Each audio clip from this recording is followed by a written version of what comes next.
Ayan. Ito na yung itsura natin sa maghapon na ligo sa dagat. Tomorrow alis na tayo, paluwas na tayo ng Puerto Princesa para balik na tayo sa trabaho by Monday kasi busy na tayo.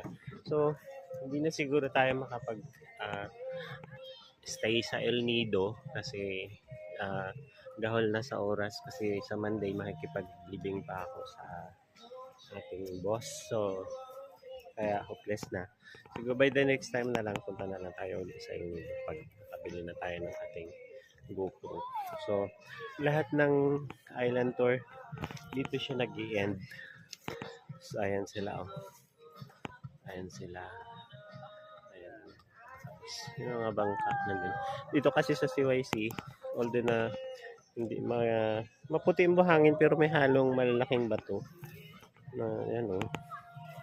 Yan, oh, malalaki.